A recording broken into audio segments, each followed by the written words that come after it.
I have an older brother. His name's Charlie, and he's 22, and he has Duchenne muscular dystrophy, which is a genetic disorder that affects your muscles primarily. And his body does not make dystrophin, so as he's walking, breathing, his heart is beating, it's slowly breaking down and not building back.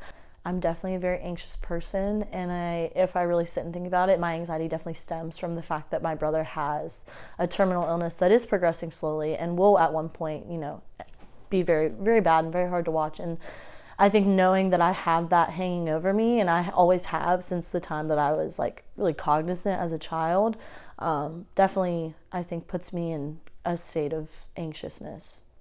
My anxiety about my brother and just his health and well-being kind of gets buried a little deeper, and it manifests in smaller ways that are definitely more of generalized anxiety. And it's definitely been really hard trying to figure out ways to manage that. I would say the most helpful things would be finding a great therapist. I have one that I really love that's super helpful.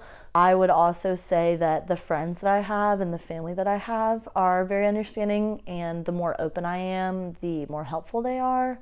And each one kind of has a unique way of approaching my anxiety. In terms of stuff I do on my own to help my anxiety, I've found that exercising is really good. I think that if I get super stressed out or emotional, a lot of times if I'm angry about something and I get stressed about processing all those emotions, going to my favorite workout class is so helpful. And I leave and I just feel like I don't even care about what was happening earlier. I've definitely found my creative side can be really helpful when it comes to dealing with my anxiety. I think that the biggest thing is writing. I've really found that even if I'm just dumping my thoughts and there's no creative purpose, it is so soothing.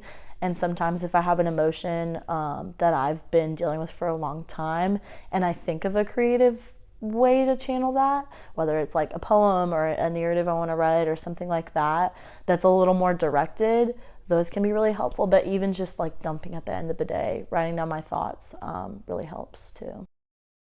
Being somebody who has experienced struggles with mental health, it really means a lot to know that you're not going through that alone.